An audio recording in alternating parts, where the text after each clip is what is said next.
friends, welcome to PHP Tamil tutorial part 26. நான் சீனு. இப்போ பார்த்தோன்னா நான் வந்து ஆரோட ஃபங்க்ஷன்ஸ் எல்லாம் பார்க்க போகிறோம். இங்கே நான் வந்து ஏற்கனவே போன கிளாஸில் எல்லா இதுவும் வர மாதிரி எழுதியிருந்தேன்.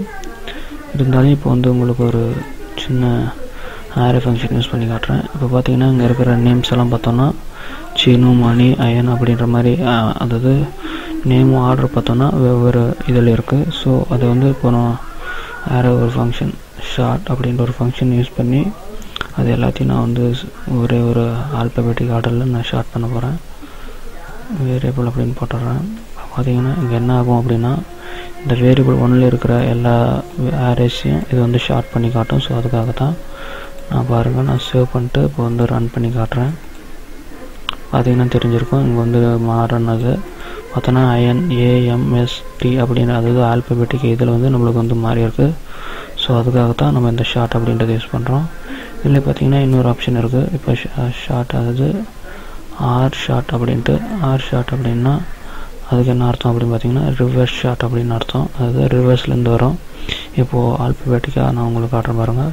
இங்கே வந்து ஆல்பபெட்டிக்காக இருக்கிறத வந்து நம்மளுக்கு வந்து நான் சேவ் பண்ணிட்டு ரன் பண்ணி காட்டுறேன்.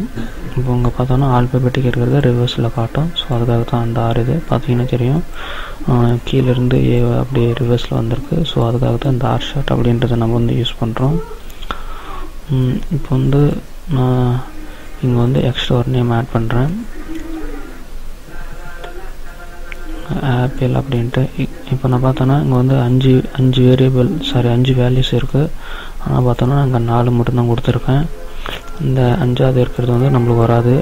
ஸோ இப்போது இங்கே இருக்கிற எல்லாம் வேணும் அப்படின்னா நான் இந்த 4ன்றதை எடுத்துகிட்டு 5 போடணும் அப்படின்னு ஒன்றும் இல்லை. அதுக்கு ஒரு இது இருக்குது, கவுண்ட் அப்படின்னு போட்டுடுறேன். கவுண்ட்ன்ற ஃபங்க்ஷன் இது பார்த்தோன்னா நம்மளோட வேரியபிள்ஸில் எவ்வளோ இருக்குது அப்படின்றத கவுண்ட் பண்ணணும். ஸோ நான் அது வந்து எதில் இருக்கிறத கவுண்ட் பண்ணணும் அப்படின்றதையும் நான் எழுதிடுறேன், எந்த வேரியபிளில் இருக்கிறது. ஸோ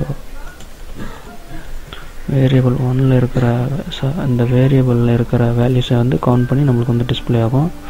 ஸோ இது வந்து எப்படி கவுண்ட் பண்ணுறதுன்றதை நான் வந்து செஞ்சு காட்டுறேன். ஃபஸ்ட்டு இது வந்து எழுதிட்டு பார்த்தீங்கன்னா ஷோ பண்ணுறேன். பார்த்தீங்கன்னா தெரியும், my 4th name is apple அப்படின்னு வந்திருக்கு. இப்போது வந்து நம்ம லாஸ்ட் எழுதுனதே வந்து நம்மளுக்கு டிஸ்பிளே பண்ணியிருக்கு, எந்த ஒரு சேஞ்சஸும் இல்லாத. அதுக்காக நம்ம இந்த கவுண்ட் யூஸ் பண்ணுறோம். ஸோ இப்போ ஓவராலாக மொத்தமாக இதில் எத்தனை இருக்குது அப்படின்னு நம்ம பார்க்கணுன்னு நினச்சிங்கன்னா, இந்த இடத்துல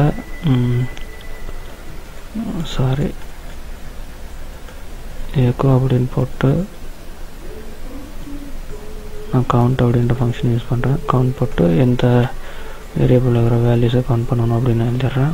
நீங்கள் ஒருவேளை மல்டிபிள் வேரியபிள்ஸ், அதாவது நிறையா வேரியபிள்ஸை யூஸ் பண்ணும்போது நீங்கள் அதை வந்து நீங்கள் போட்டுக்கோங்க.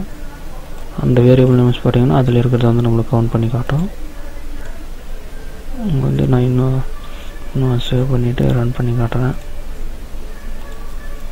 பார்த்தீங்கன்னா தெரியும், இங்கே 5 அப்படின்னு வந்திருக்கு. அதாவது நம்ம எழுதியிருக்க 5 நேம்ஸையும் நம்மளுக்கு வந்து டிஸ்பிளே பண்ணுது. ஸோ அதுக்காகத்தான் நம்ம யூஸ் பண்ணுறோம்.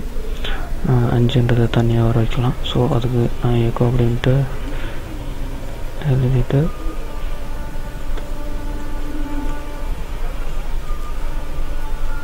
விஆர் டேக் யூஸ் பண்ணுறேன். இப்போ பார்த்தீங்கன்னா இது வந்து இங்கே யூஸ் பண்ணக்கூடாது, ஏன்னா அந்த இடத்துல யூஸ் பண்ணும்போது நம்மளுக்கு வந்து அதே இடத்துல தான் இருக்கும். ஸோ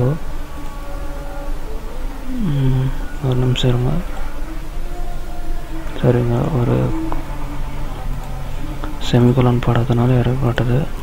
பார்த்தீங்கன்னா தெரியும். இப்போ பார்த்தோன்னா நம்மளோட 5 நம்ம எத்தனை வேரியபிள்ஸ் வச்சுருக்கோன்றது வந்து நம்மளுக்கு டிஸ்பிளே பண்ணுது. அது கீழே அந்த நேம்ஸ் எல்லாம் வந்து ரிவர்ஸ் ஆர்டரில் வந்து இருக்குது. நான் 6 எடுத்து விட்டேன்னா நம்மளுக்கு நார்மலாக ஆல்பபெட்டிக் ஆர்டரில் வரும்.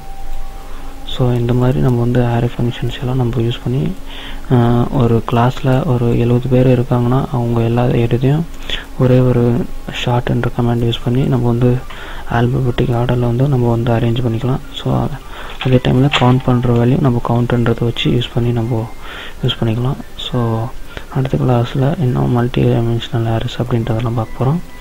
ஸோ சப்ஸ்கிரைப் பண்ண மறந்துடாதீங்க. தேங்க்யூ ஃபார் வாட்சிங்.